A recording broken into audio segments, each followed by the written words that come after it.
I don't care about meta or any shit. I'm not gonna repeat what I did in Genshin. I will get what I want and that's it. This is why I pull for whoever I want instead of listening to people being enslaved by meta, like players both in Genshin and HSR. It does really matter who you could listen to or choose to go with. Those are still fictional characters with different stats at the end of the day. Fuck meta on God, I play whatever is fun. And honestly, I agree with most of these takes except for the second one. It doesn't really matter who could listen to. They're still fiction. I don't know what that means, but yeah. Anyways, the first part of that comment was great. But yeah, I think meta is really stupid to follow. And yeah, meta is dumb, guys. So let's go over the reasons why meta is dumb, guys. Hopping into our first reason here. Honestly, guys, meta cannot even exist in this game. There's no PvP in this game. There's no type of competition-based things in this game.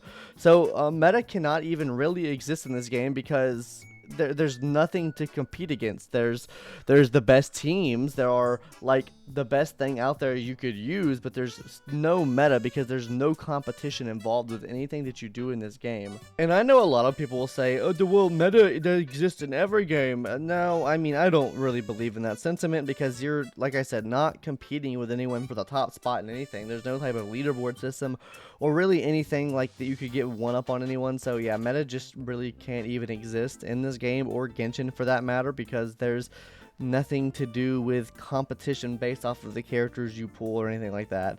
There, like I said, can be best teams, but yeah, it doesn't matter. Also, another reason why meta is super dumb, guys, is you could literally beat all of the content in the game, even MOC, Memory of Chaos, without the meta characters, quote-unquote meta characters. You don't need like the quote-unquote best characters to beat all the content in the game because all the content can be beaten in the game with the characters it gives you and the characters you pull. You can find solutions to beat all of these stuff as long as you know your characters are properly built and properly leveled up and everything like that.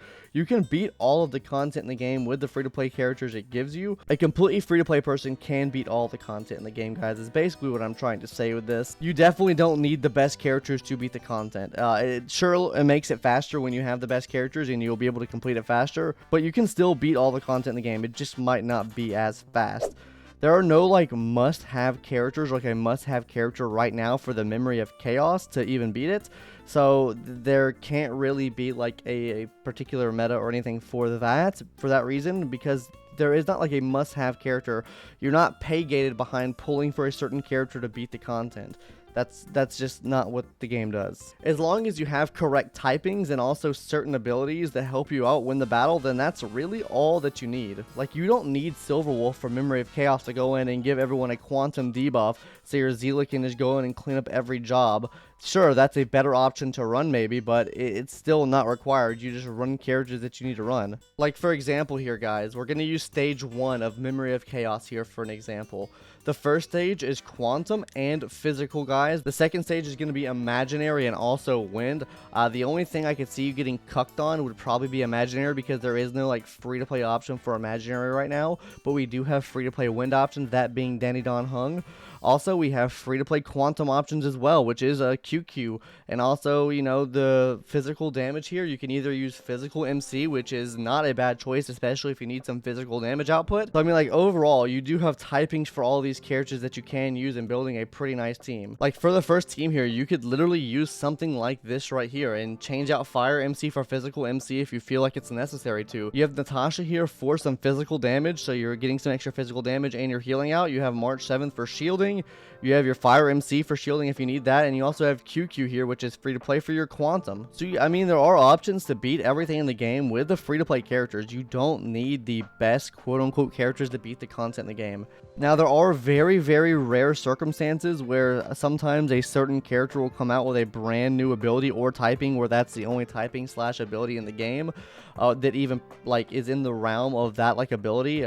Let's just say, guys, for example, if they release Silverwolf and they made an enemy in the game that could only be killed if they have a type weakness and that enemy doesn't have any type weaknesses, you would have to have a Silverwolf to defeat that enemy. That's not the case in the game right now. I mean, I think maybe something like that could happen. Oh, what the f you do? Anyways, now I don't know how likely that is to happen in the future, if I'm being honest with you guys. I've seen other games do it. I don't think I've ever seen MiHoYo per se do this, but this is a possibility that could happen in the future, but it's a very, very slim and rare chance that would happen, and I'm sure you would know if that were the case. But as of right now, that's not the case, so you can beat everything in the game with free-to-play characters. And that kind of leads me into our last point. Just play who you want to play, guys. I mean, this is your gacha game. This is your experience. Don't be swayed by anyone's opinions. If you really don't want a character, then don't pull for that character. Also with this though, I don't think you need to be going in people's comment sections, you know, really shitting on them for, you know, giving their opinion on a certain character. Sure, if you have another opinion that, you know, kind of refutes theirs, then sure, go for it. And, you know, that's, you know, could be healthy depending on how toxic you are. But I don't think you need to go in their comments and say, I'm not going to be a meta slave. Then why are you watching the video in the first place? You know what I mean? This video is obviously not intended for you if you don't care about the meta. Just stop being butthurt and just get out of the comments. That's my take on that. But yeah, I mean, overall, meta really doesn't matter. Play who you want to play. Honestly, I could care less about the meta. I plan on getting just about every character that comes to the game except for Baldi because I don't want him. I want Locha a lot, and I want Kafka, but I don't want Kafka for the reasons you might think. I want Kafka so Sampo can be great again.